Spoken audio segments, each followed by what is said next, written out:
Well, welcome to the Inviting Shift Show. We have Rebekah Gamble on today, and we've already been giggling and having a deep conversation. I was like, wait, let me record this. So, Rebekah, well, I hate to put what she does in a box because Rebekah does a lot of things. So I'm going to let her tell you what she wants to focus on today. I mean, what she wants to focus on telling you about herself today. So go ahead, Rebekah. Thank you for being here. Thanks for having me. Yeah. Um, when you mentioned about having a show about shifts, what I thought of was, well, what shifts have I had in the last year or so? And a lot of them have been perception shifts about myself, but a lot of them have also been since coming to the city, moved to the city less than 2 years ago, which is, for me, ironically, a safer environment than where I came from. Um, being able to accept myself more fully as far as being a third gender person, as being gender fluid and pansexual, and not having to fit inside that binary that we have in our society. And I thought, well, that's a scary thing to talk about, but that's probably why no one is talking about it. Um, but I feel like our entire culture is going through something of a shift around that issue. So it seemed like a good one to talk about. Cool. Yeah. So let's get into it. So how did this all start for you? Well, how did it Because I start? always say that, yeah, it starts with that something ain't right stage where you just feel like, and it could just be a truth Mhm. about yourself that you're not looking at. Well, the thing is, when you're third gender, it's not it's not a sudden awakening. It's more like you start to learn your culture and realize you're not a part of it. So for Mm. me, when I was little, actually, I insisted that everyone call me David. I wouldn't respond to anything but David, and my mother thought that was hilarious. So she would let me introduce myself to new people at church and things like that, and be like, "Well, tell them your name, sweetie," and I'd be like, "I'm David." um, but it was more like as I got older, um, just realizing that I was different. The first crush I ever had was on someone of the same sex as me. And I didn't really realize what those feelings were exactly. I just knew I felt very differently toward that person. Um, Mm. but then as I got a little bit older and I realized, I was going into middle school and all the girls had crushes on all the guys, and I thought I had to do that too. So I started to pretend to have crushes on the most popular guys, whichever they were. And frankly, they were not my sort of taste of human being at all in retrospect. But it sort of started as this play acting thing. And then when I got into, and I didn't even realize what was happening, I just realized I didn't really fit. Nothing ever felt right. Mm. And that's part of the thing. You don't realize what the problem is. You just realize that you don't feel right and you don't belong anywhere. Um, but then getting into high school, I met this girl who was openly a lesbian, and we were in a relationship. And I was actually in ministerial school on top of that, and I started to have a lot of guilt and a lot of Mm. anger and a lot of frustration. And it ended up getting so intense for me that I actually ended the relationship. And then I went in front of the elders of my congregation to confess, basically. Um, Mm. and the church's response was actually, I wasn't reprimanded, I wasn't shouted at, nothing. My mother had something of a breakdown right there. There was a lot of crying and a lot of um, I was being taught my whole life up to that point that if I could just be someone else, Mm. that um, people around me and God would accept me. And that was one of those times where I realized that.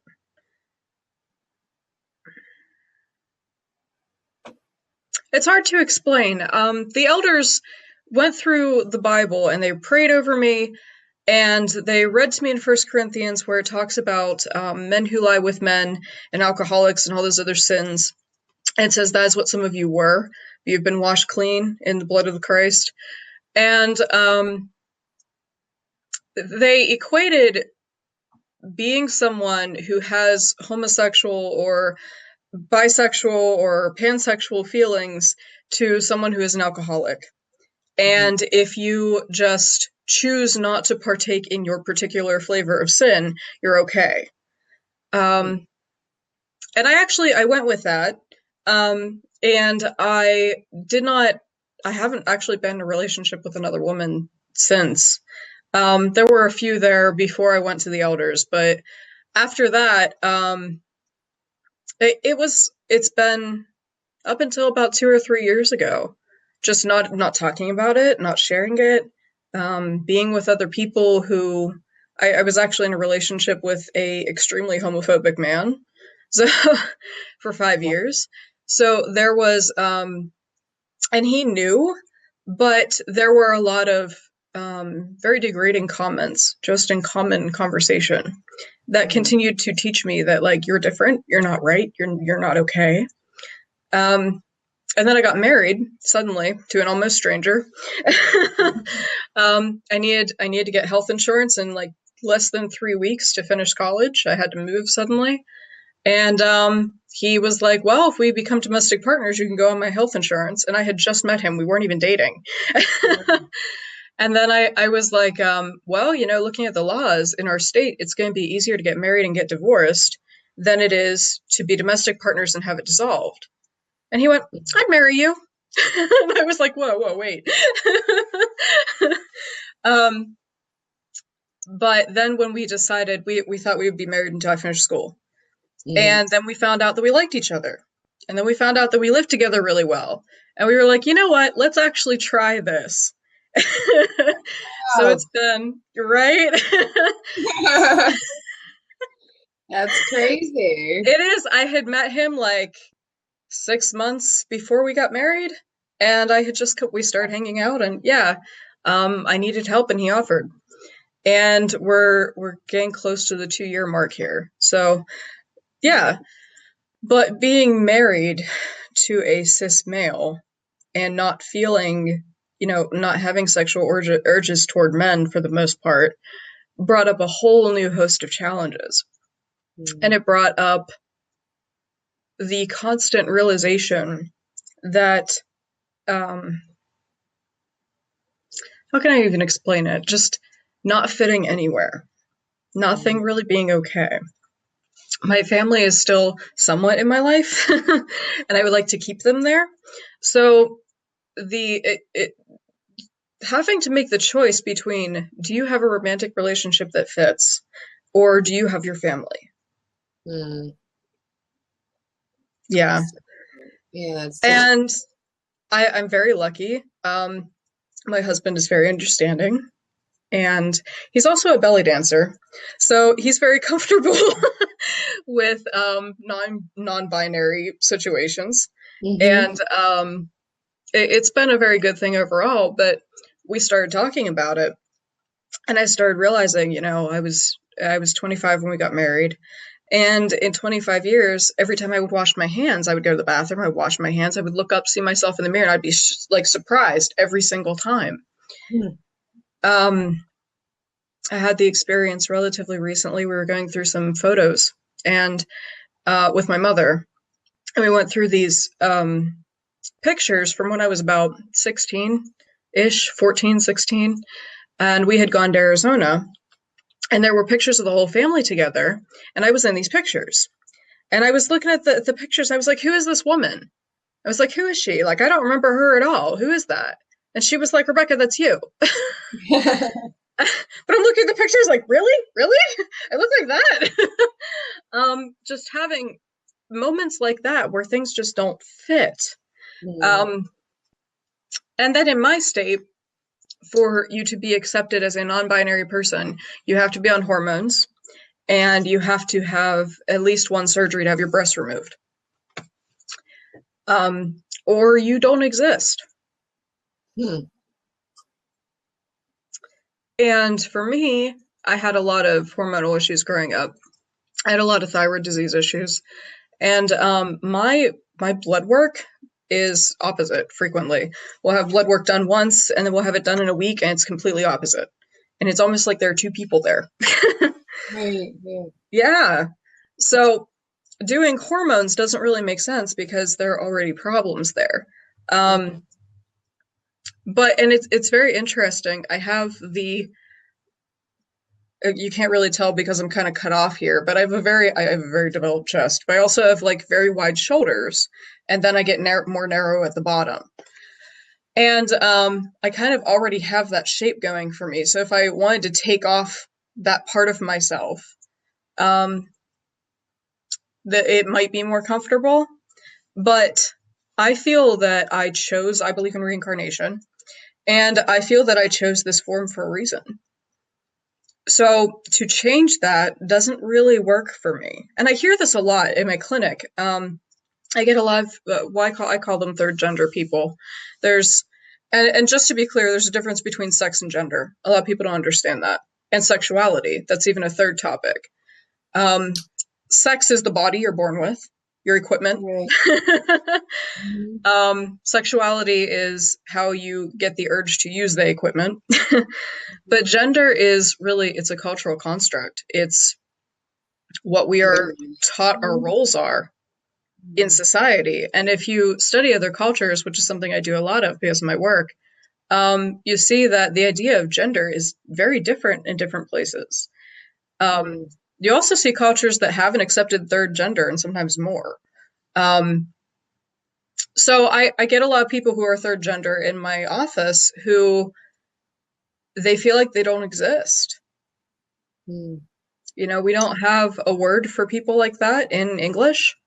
So so for me, and people will ask me, well, which pronoun should I use with you? And I'm like, either one is fine. I feel like if you say she, you're recognizing my body, but I feel invisible. I feel like if you Mhm. say he, you see me, but then my body feels violated. I get this instant chemical change, and I can feel it. It's crazy. Um, so it's kind of like, what part of you do you want people to not see? And I then see. even little things like on my intake form, we were talking about. I have a place where you can mark your sex, and then another place where you can mark your gender. And I like to watch people come in and fill out that form Mhm. because because you'll get some of the more conservative people that come in and mark that form, and they're like, "What is this? What is this Mhm. crap?" You know. I um, bet. but then you get people having this experience, and they'll come in, and it's so interesting because a lot of times they'll come in like this, like they're making a box around themselves, and they'll look at that form and they'll like smile, and then the shoulders will go back, you Mhm. know, and it's all these little constant invalidations that we have. But the climax point for me personally with all of this was really I had been with my husband, and I was in the bathroom getting ready for bed, and I didn't want to be around him for the reason of bodies. I felt like the bodies were wrong. Um, and I remember looking in the mirror and seeing all of this. And how can I explain it?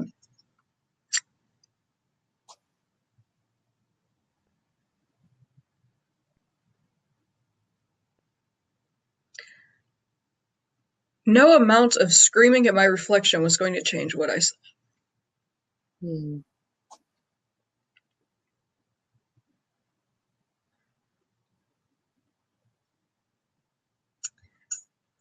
And that was when I realized I had to start talking about it. Mhm. Um, with the work I do, a lot of the work I do is shamanic. And we have a culture in that field that accepts that the third gender exists. Um, in English, we borrow a Native American term that is two spirit. Um, and the idea is in that culture is that someone who experiences both genders, they have one sex and then live their life as the other gender. Mhm. Um, in some of the tribes, they'll have a coming of age ceremony where they put two objects in front of a person, and one is the masculine object, generally an object of warfare or something like that, and the other Mhm. will be the feminine object, and it's usually like a basket or cloth, or depending on the tribe, it's different. And when the person is ready to have their coming of age ceremony, they will choose which object they want to carry. And Mm, then that will be the object they carry and the role they play in that society. So just because you're born female or born male doesn't mean you have to be accepted as female or male for the rest of your life. You can choose. mm, Um, and there are different terms for those people, different tribes, but the one that we use most commonly in the United States when we're speaking in English is Two Spirit. And they're actually very honored members of society. And the reason is the belief is that you can see in both directions. You're not limited to the things a woman understands. You're not limited to the things a man understands. And then you have this whole other set of experiences on top of that. mhm, So you're kind of respected as someone who has more perspective and more understanding.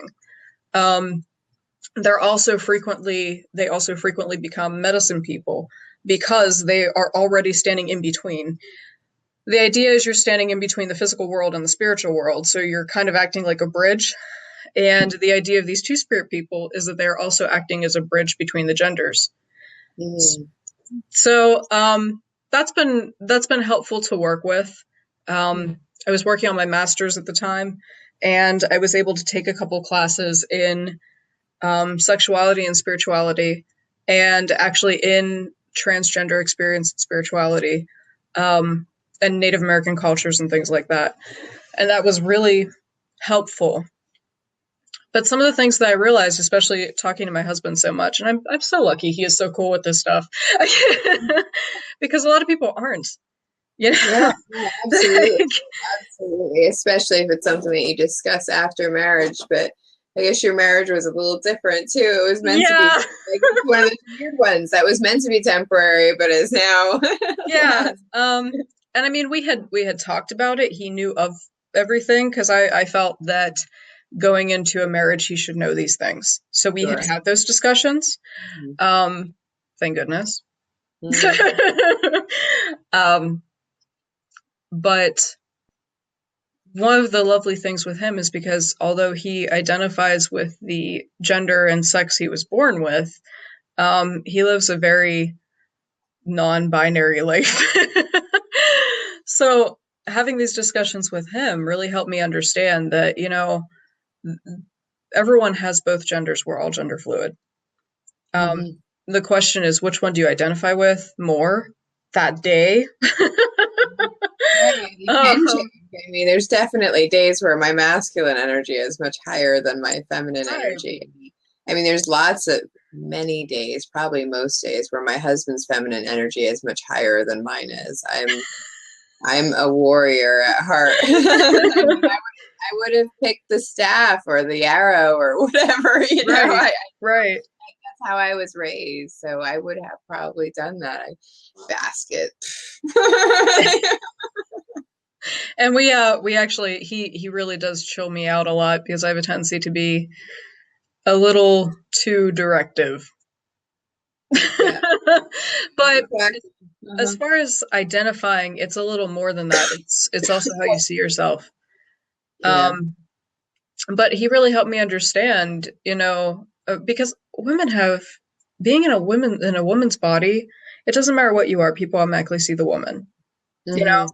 and you get all of the pressures of being a woman. What's interesting is that when I see ad campaigns or things like that, I feel the pressure of the male pressure that's in there.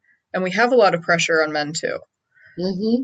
Um, but we're talking to him has really helped me understand um, that it is okay to have both, and it is okay to identify with one more than the other, and it doesn't really matter. Hmm. He's also, I mean, he does burlesque, and he's in the trans community, and we see everything walk through this door. Everyone, everything, and anything else you can possibly think of. um, and that's actually been really good for me to see people who have families that accept them, or have friends, or have embraced whatever it is they feel matches what is inside, and still Like they have have a a community. place to go. Yeah, I mean, everybody Mhm. needs a tribe, is what I really believe, whether that's family or chosen friends Right. or family, whatever it is. Everybody needs a tribe to be, supporting them and to support others. I mean, it's just a give and a take that you need everywhere you go. Hmm. And we really do need to accept at least a third gender in our culture. I do women's circles, co-ed circles, and transgender circles. Um, well, third gender, more accurately, circles. And the reason I do that, first off, I feel incredibly awkward in a women's circle. When I'm Hmm. around all women, I see just how different I am. Because the conversations, the way of thinking, the way of communicating, it's totally different, and I don't get it. The interests are different, just everything is different. What I find most difficult is the communication style is different. And I Hmm. find I have trouble understanding what women are trying to communicate, if that makes any sense. Um, like if you feel a certain way, why don't you just say that, you know? But then kind of being in those situations also sort of helps me understand um, pressures that women face. I have the privilege of being someone who doesn't think that way, but still is allowed into that secret world, Hmm. where women feel this constant pressure to please everyone all the time. So they don't say what they feel because they feel like they can't say what they feel because if they do, they'll hurt someone. Yeah, Yeah, we were told to be quiet. We weren't supposed to be heard, a lot of us. exactly. Exactly. Um, and to understand it's not because they're psychotic. It's because we have a whole society that doesn't really allow women to speak. And Yeah, then from the masculine side, what you're seeing is, well, there's all these women's shelters, and there's all these women's circles, and there's all this outreach for women. What do you mean they can't speak? you yeah, know, to kind of see both sides like right, that is what some of the tribes are talking about when they say that you can see both sides and you have a privilege that other people don't have. right. You really do. Yeah. Well, and you also get the gift of both sides, is my guess too. Yeah. Yeah, women will come to me with their men troubles. My female friends will be like, "So what is he thinking?" And I'm like, "Isn't it obvious?" But it isn't obvious. It's not if you don't relate in the same way, right? I mean, if one person reads body language and the other one, reads words, it's gonna not work if, you know, they're Hmm. not communicating to each other in the right way. You know what I Yeah. mean? I think it's very different between men and women. And I had one really good friend. We went to Peru together, and she was having trouble um communicating to men that she was interested. Hmm. And she was like, I don't understand what I'm supposed to do. I was like, why don't you just sit down beside and be like, hey, my name is so and so, and I think you're really hot. Want to go out? She's like, oh my gosh, I could never say that. I was like, why not? I do it. you know, but that's one of those differences. You know, men will approach women going, how do I soften what I want to say? Because I understand women don't respond well if I go, hey, you're really cute. Can we go somewhere? Hmm. So what do I do? And women are just like, I don't know how to speak up and ask for what I want. Yeah. Yeah. I feel like it's just so much simpler to just say it and get out of the way. Yeah. Yeah. Well, exactly. And that's why I have my women's community because I have an echo. Because when we go there and talk about we don't have the knitting conversations. It's about being direct. This is how I feel today. I feel angry and sad. I want to talk about how freaking mad I am about that thing. You know what I mean? Yeah. I just want to be heard, and that's that. It's annoying. Yeah. But when I'm in those circles and it's just women, I really feel like an outsider, like some sort of intruder. It's actually incredibly uncomfortable for me to do women's circles, but I see how desperately it's needed in my area because I generally dress close to gender neutral, um, but I'm not blatantly behaving and dressing like a man. I don't feel like that for me, and I'm not speaking for anyone else, but for me, I feel a need to honor the body I was born with. And so it's kind of like having a constant roommate. It's kind of like being in partnership with another person is a lot what it feels like. And I'll have conversations with my body like, how are we feeling today? You know, it's not quite schizophrenic, but it almost feels like two people Right. that are kind of working together, and we have like a communication going. But I feel a Mhm. need to honor that. So I don't blatantly behave like a man, or excuse me, or blatantly dress like a man or whatever. And because of that, my community still accepts me in the women's circles and the women's bathroom and all that fun stuff. But I do feel like an outsider and an intruder. But then if I do a men's circle, two problems happen there. First off, I realize that I'm not exactly a man either, Mhm. and again, feel like an outsider. Second off, the men still look at me as a woman. Yeah. So if I say anything, um, I have had some men's circles turn really violently angry toward the issue of women Mm. because there is the issue of, well, you know, especially when it comes to domestic violence. Once upon a time, domestic violence was a woman's problem. That's not the case anymore. We're seeing an increase in violent behavior from women toward men. Mm. But if you go to a domestic violence shelter, how much, do you know how many men's domestic violence shelters we have in the United States? Oh, probably not many. One. Yeah, I believe that. That's sad. We have one. so Mm. so when you get men in these situations, they're like, I can't talk about it, I can't share anything about it. Women get all the help, women get all the care. And I mean, from a woman's perspective, it's like, no, no, no, no, no. But men will sometimes get very angry. And also there's the issue of, there's so many things that men can't change in our society that makes them just so angry, and they don't have an object to release all that toward. And this is actually a lot of times where we see, because I specialize with domestic violence and domestic violence survivors. Um, there's the issue. I lost you for a minute there. There's the issue of um, men not being able to get out all of those painful things, and then when a woman is there and she does something that upsets them, it's like there's finally that outpouring. And when I talk to men about this, sometimes they're like, I don't even know what I'm angry at, I don't even know what I'm upset about. Or we'll dig a little bit deeper and we'll find out it has nothing to do with her. But what happens in some of the men's circles is that is what happens. They have all this anger and all this frustration and all of this pain, and it ends up on the shoulders of the female object, so to speak.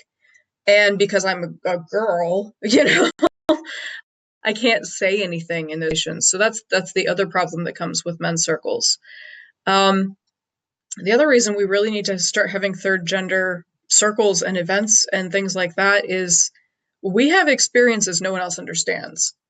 You know, I've never talked to a cisgendered anyone who has. Got interrupted. Um, we were talking about third gender circles. Yes, and you were Yeah. saying that you don't quite feel like you fit in any of them, but how about the third gender circles then? Do you feel like you fit in those the Yeah, best? those are a lot more comfortable. I'm the only one doing them that I'm aware of, which is really kind of sad. But at the Anybody? same Yeah. time, you really need to. We have experiences as people. They're in the third gender that other people don't have. You know, Sure. I've Absolutely. never talked to a cisgendered person who has washed their hands, looked up, and been surprised at the person in the mirror. You know, Mm. that's an experience that only third gender people have.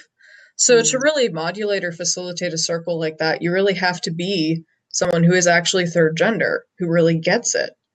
Um, at least at this point, maybe if it becomes more accepted and people feel safer, that might not always be the case. But at least right now, that's kind of where we are.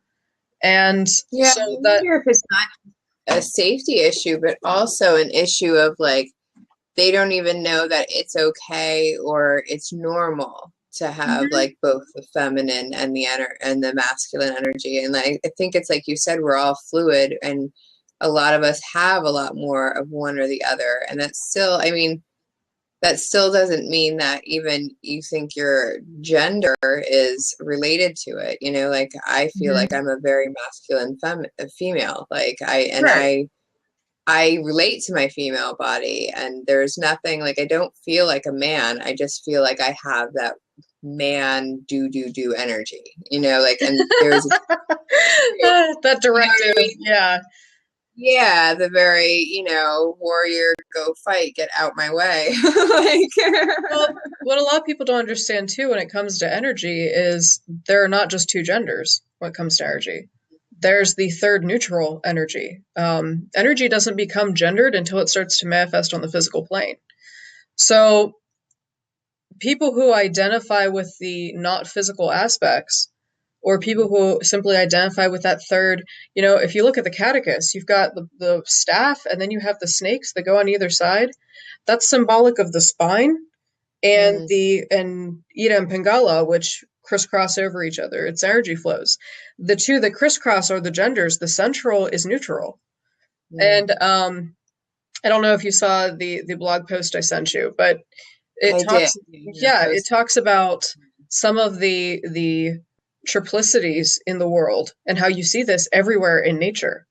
You know, so for us to just identify with that third part instead of one or the other, it doesn't, it doesn't sound any less natural than identifying with one of the first two. Hmm. Right, um, right. Especially in my opinion, as we move closer to a more spiritual future, it makes sense that this would become more predominant because we're becoming more aware of non-gendered things. Hmm. um, Right, absolutely. yeah, and in a lot of earth-based circles, there's the idea of male, female, and then both and neither is kind of as Hmm. one. In some circles, they see that as two, and then there's four, and I guess you can really break it down and get as complicated as you want. I am a very simple-minded person, so so I work with three, and that's enough for me to handle. Yeah. But Even that keeps you open to, those other possibilities. And I think, I think we discussed this before, just having those options on your form, mhm. can make it so much easier for somebody to go, wow, this person might actually understand, what I'm going through. Or, it's one more way of making that, third category, those people that don't fit in either one, feel more comfortable and like welcome in the world. And I mean, I know it's controversial, for it's a big, issue, and it's a political year and everything, and it's controversial, but I really want to just praise your and honor your vulnerability for coming on and really talking about this, because it can be, a scary thing to talk about, when you feel, yeah, when you feel like you're not being accepted anywhere. I mean, I think I'm very strong about inclusiveness in communities and organizations. Or my community, I'm very vocal about how much I want to be inclusive of everybody, Mhm. And I and I always wonder, like, doesn't everybody have that feeling at some point in their life where they felt like they didn't belong? Maybe it was a party, maybe it was camp, whatever. Like, there was always, I just have to believe that everybody's had that feeling at some point in their life where they were like, wow, I really feel alone, even though there's hundreds of people around me, or there's Mhm. lots of support, kind of, but like, I don't feel like, I mean, I just can't imagine that. Not everybody's felt that at some point. And to live like that every day, it's, to me, it's tragedy that we allow that, and that we have such fear because people don't want to talk about it, because it's scary, because, I mean, it's a cycle. There's people don't talk about it because there's people who are very scary and bullish, and, opinionated about what is right and wrong in the world, and Yeah. that's, it's sad to me, because I think if we could all just embrace who we were and be completely loved and accepted for that. I mean, what a beautiful world that would be. We would all be focused on doing good in the world rather than like, deflecting our shame or, experiencing our fear. And And, mhm, to kind of live in a world where that is the case everywhere you go all of the time, mhm, because even the conversations you have negate your existence, because we have two pronouns. So even mhm, the conversations negate your very existence. mhm, And I know in my family, for instance, my mother is very insistent that the third gender experience doesn't exist. Um, mhm. she's very insistent that anything that I have done in the past was just a phase. And being able to A grow long phase. long phase my whole life, mom. But being able to grow now with my husband, who is very accepting of that, and him actually being willing to stand up for that for me, um, has really shifted my perspective of that. Is like, wait, there are people who will accept you.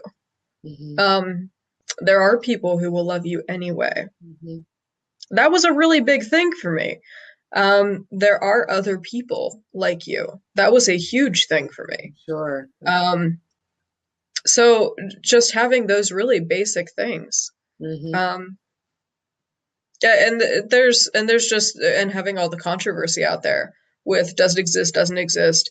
Let's examine the physical body with ridiculous detail to prove whether it does or doesn't exist. Those are people that don't get it. what does it matter? Like, as long as the person isn't hurting you, it doesn't matter. And even if they are hurting you, what does that have to do with it? Like, I mean, unless it's Well, a hate crime or something. Like, I mean, but like, I just don't understand. And I guess, people are scared of what they don't know about, I think is what it comes down to.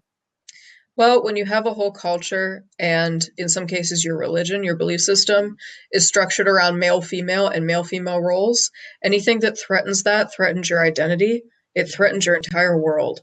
So even if we are harmless just by existing, and we're not all harmless, Well, but right. just by existing, we threaten the Anything. very structure of society.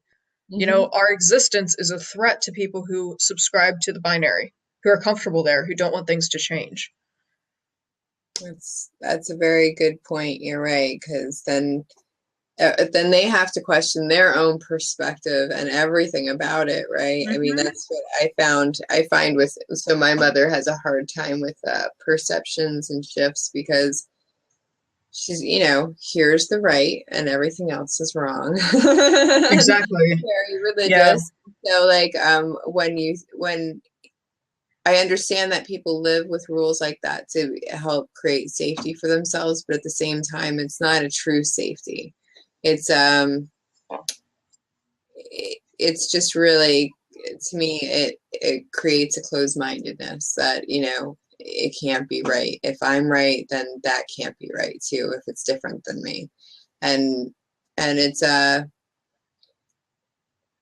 I love the purpose of religion, and yet I think a lot of it's been really perverted to the point where, did we forget that in the Bible it says love everyone more than it says anything else? Like, I mean, at least when I read the Bible, that's I heard love the sinners, love your neighbor, love this person, like, and yet that's the part that I think they sometimes forget, and the non-judgment part. Like, it's not our job to judge, it's our job just to Thank get to God.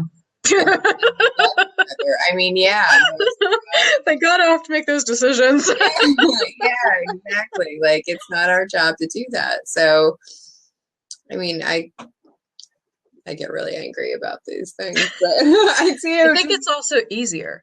yeah. It's easier to just be told, you were born with this body and therefore you behave in this way. It's easier just be told what to do and what to think and what to feel than it is to actually face your own shadow. Yeah, and to look at And what that's really, what that requires. Everything that is not accepted, that gets suppressed, becomes your shadow. And you actually have to look at the parts of yourself that are not loved or not that pretty or whatever, And that's hard. Oh, That's hard. shadow work And is not fun. yeah, and it's just a lot easier to just not look at it. Yep. It's a lot easier to just go ahead, and if we just follow this binary thing we have, everything will be okay. As long as I'm a good woman, or as long as I'm a good man, and we have all these ideas of what a good woman or a good man is. Oh yeah, Um, from all over. Yeah, as and long it as I makes just it. follow that, it'll be Yeah. okay. It's just easier that way. But we even give it so many ideas that it's impossible to really fulfill. You know what I mean? Like there's Hmm. so many requirements, let's say, or whatever about being a woman or a man, even, that it's hard being either. And there's no way to really live up to perfection in either one of those. So I mean, I just think it's such a better world if we just try to understand each other more. And like I said, put the criminals in jail. But until somebody's hurt me, I don't understand why what they do in their own personal life has anything to do with me. Like, how can I make rules for somebody else? It's like trying to make rules for like handicapped people. Like, how can I make rules for them when I don't know what it's like. You know what I mean? Like, they Hmm. might need a different experience than I know. So I just think, I I'm having this really incredible teaching experience. mm, I decided to, well, I don't know if I decided, I feel like I was dragged into it, but I started having a class set up for teaching ways to reconnect with the earth. mm, It's an introduction to shamanic practice. It's a year-long program. And I wasn't sure that it could be taught that way. Because those are sort of things where you have an experience and the experience teaches you. Another person cannot teach you. Um, but we've had a wonderful response. There's 55 people in the class. I was like, oh my gosh, how am I going to do this? But the last class we had, the last two we had, they will have things to take home with them and try. And the experience is what teaches them. And one of the things that we did was trying to be in silence for a while and recognizing silence and seeing what all that is. mm, But also noticing how much we don't notice because we're not listening. mm-hmm, And the idea of you have two ears and one mouth for a yeah, reason. Um, and even more so than that, we went into speaking being part of creation, not even a form of communication. That's not what speaking was for. mm, Um, but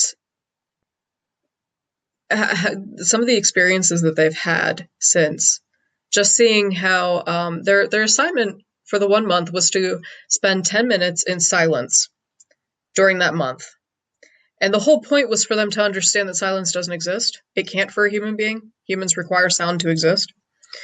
And I was really impressed with how many of them came back having learned that.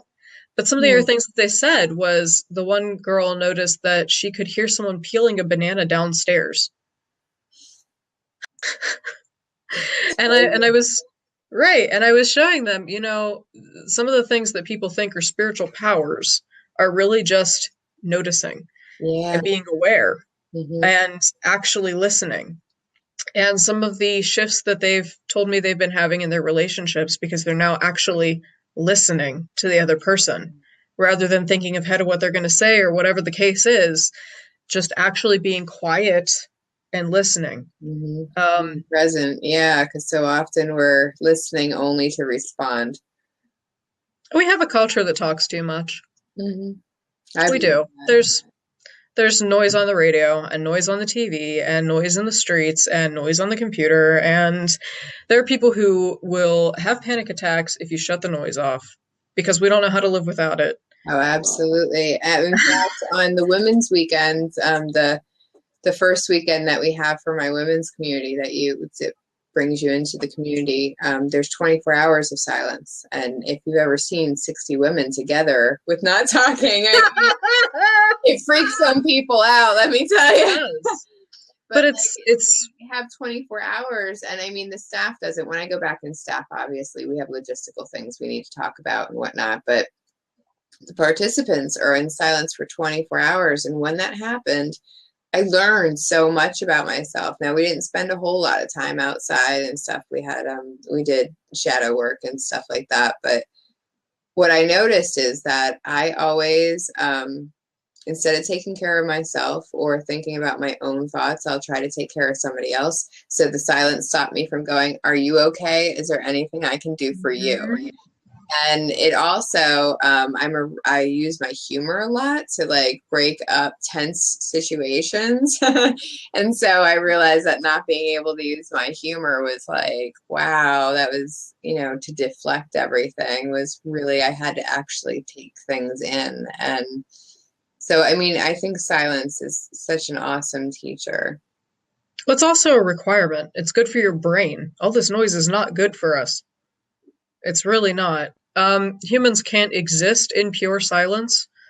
So I kind of feel like the way we talk about silence is almost fakers. um, Right. but but By the silence, I time that just you mean spend not in speaking. quiet is really important for your brain and your nervous system. Yeah. And I think we're just starting to realize that in our culture. Well, I realized it after the last 2 days of the summit, and now I'm just like, I went to my women's circle and I was like, I cannot talk anymore. Can I just lay here and you just hold my head and and you hold my feet? And that's all I want. I just want silence. So, I mean, I think silence is so awesome.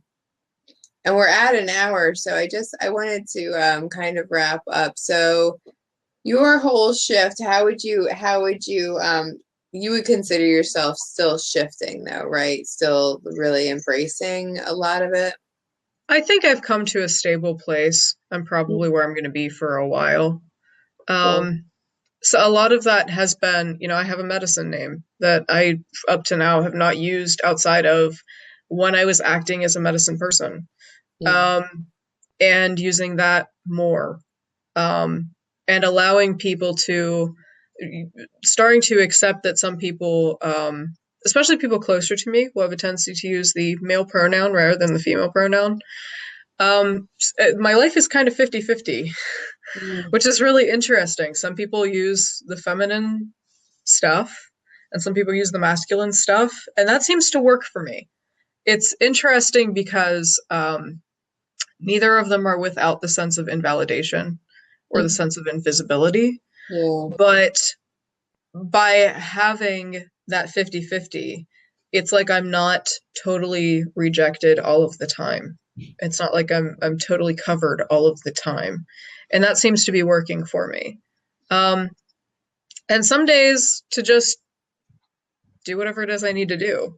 I have very few days where I feel feminine at all within. Mm-hmm. Um, so I've, stopped wearing when we go out and we dress up. And those would be some of the most stressful, horrendous events trying to figure out a dress that looks good when nothing looks good because it doesn't look like you. Right. I mean, it That's just, not me in the mirror. I'm not going to feel comfortable, you know? yeah. um, so, like, well, how does this feel? It feels horrible. Like, well, it looks really great. Yeah, I'm sure it does to everybody else. You know? But starting to just, okay, well, maybe I can just go with dress pants. Mhm. And starting to not feel so strangled by the fact that I have a female body. Accepting that there's more to a person than just being one gender Mhm. for any of us. And also taking a look at, the politics of all this stuff is insane. Um, According to the state, people like me don't exist. Mhm. According to the local popular religions, people like me don't exist. We're sick. We need fixed. Having a now we didn't have a whole lot of outside of like a bar. There's a local bar and a couple more expressive communities like dance communities and things like that.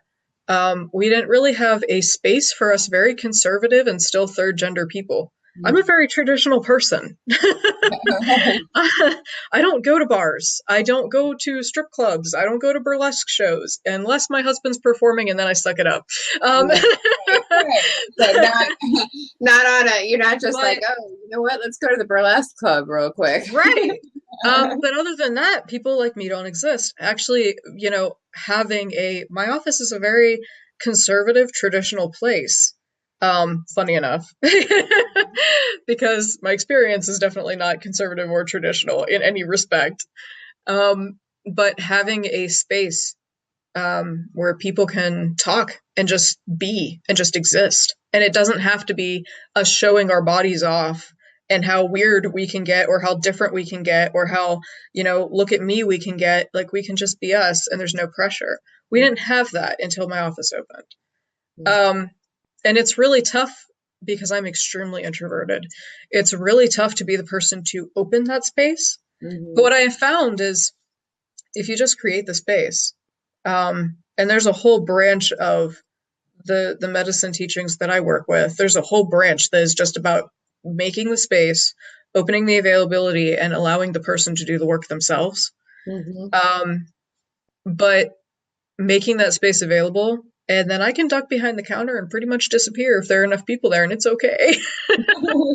And the space is still made, and people still heal. And seeing that has helped me immensely. Mm, Um, I don't know that that's something that will ever actually be finished. I think as long as we have a society that doesn't accept anything but the binary, there's always going to be a constant reassessment, and reassessment of relationships and how do I present myself in these different relationships and how do I interact with these people. And you're always meeting new people. Um, how much sharing do you do? mm, Is it a safe place to share, or is this going to cause a fight and shut down the relationships? Is the relationship worth feeling invisible all that time? Because that affects everything. You stop speaking. You stop. You shut up and listen. You become hyper alert, mhm. um, because you need to be aware of every little signal that says that you're okay or not. Um, but you stop interacting in those places because you can't truly express yourself, so nothing being said even feels right. You Right. feel like it's not quite you there. So I think it'll probably always be, as long as that's the case, that it'll always be a constant reassessment. I don't know how different that is from everyone else or if it's different. I think a healthy person always reassesses their everything. There's always something we're working on. We're never quite, Yeah, all fixed. right. So I don't know how different that is, but Right. um, it's definitely going to be it's always been a day by day process, and it probably always will be, at Mm, least until I'm really pushing for us to have things like third gender bathrooms, mm, um, third gender circles. I'm planning a retreat right now, and we are actually, if everything goes as we plan with the instructors we plan, we're going to have all races represented and the three people leading the retreat, the three facilitators. But we are going to have a male circle, a female circle, and a third gender circle. And I mm. think that is just a vital thing, Yeah. um, that we're just not doing. Hmm. And it's time. It's time to stop not existing, to Mm, admit that we're here. very neat. Very cool. It sounds like you're doing a lot of really great things. So so when you're having those hard days and you're feeling challenged, what are some mantras or what do you say to yourself to kind of, just get yourself through it when you're not feeling like you're fitting in? Well, I have the tendency to just step back and observe, kind of like I Mm, was saying, and you hmm. start listening more than anything. Mm, Um, but I do often ask myself, what sort of person do I want to be? Do I want to mm, be the kind of person that steps back? Um, some of the most difficult situations is when you're in a situation and people don't know your third gender and they're being violent or they're talking crap on someone who is. mm, Do I want to be the kind of person who sits back and silently agrees to allow that to exist in my presence? mm, Um, do I want to start? Do I want to redirect that hatred and violence toward me by identifying? Or do I want to just be someone who totally puts aside whether, regardless of what gender you are, we don't need hate? yeah, And often that will encourage me to, what sort of person do I want to be? Will encourage me to step up and be like, hey, this sort of behavior or this sort of speech or whatever is really not okay. yeah, that's And a good I thing. Yeah. and we need to either the room needs to shift or I'm going to leave. So let me know which one we're going to do. Hmm. and totally setting aside the whole gender thing. Right. But that question of what sort of person do I want to be helps me a lot. Yeah, yeah, I can see how that kind of connects you to your spiritual, connection, or, your soul, your spirit, your inner voice, whatever. Whatever that piece of us is that doesn't change. You know what I mean? That really underlying truth of who we are. If we can check in with that truth, I think that that's so important. So it's a great question, and I don't think I've had that one on before, so awesome. All right, Rebecca. Well, I'm going to wrap this up because we're way over time. But Okay. I could probably go on forever about this because I think it's so interesting, and I know that you have more shifts, and we'll probably see you again sometime in the future. Probably. I'm around. Yeah. So I will get that blog post together, and then I'll. It probably won't be till next week. I'm really exhausted, so I'm gonna go hide. My introvert self is gonna go hide for the next 36 hours or so, and then I'll get that over to you, and I'll add the recording to it. And I should get the recording to this shortly, so I'm happy to send it over, and you can embed it, or Okay. do whatever I you. can put it on all my networks, and I have a new website. Woo! Woo! Um, this is very exciting. Um, but I will get it all up on there, and thank you for having me. Yeah, thank I you. always like talking to you. Oh, yeah.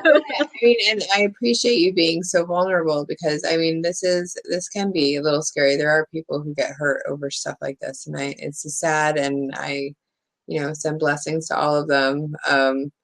The thing I realized was one day was actually in surviving my own domestic violence situation Mm, was I found out that my ex had 9 other victims and none of them had spoken about it.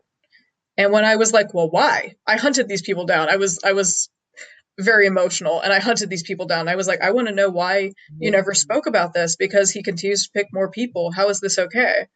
And the answer was always the same. I have children and he would have hurt my babies. mm, Or I have children and he did hurt my babies and I was afraid he'd do it again. And one of the things I realized is, well, my family's sort of in touch, sort of not. I have no children. So someone has to step forward and do this, and in my case it's just me. yeah. So step that has been part of a lot of what I do has been stepping forward in difficult situations and being the one to burn just because it's just me. Yeah. And that gives everyone else the freedom to go, hey, me too, me too. Yeah, yeah. Um, Well, it's always me too. yeah. So But I mean, thank you so much for coming on. I mean, such a great topic to that I just think that we need to talk more about. It needs to be out there more in a more positive light. So instead of just always being this controversial, like, what do we do here? And it's just like, maybe we just need to have a conversation, and so many things in this world today that if we just had a conversation about it, I think it would really shift, it would shift a huge population of people. So thank mhm. you so much. Thanks so much Yeah, and have a good one. yeah, have a great Saturday. Bye. Bye.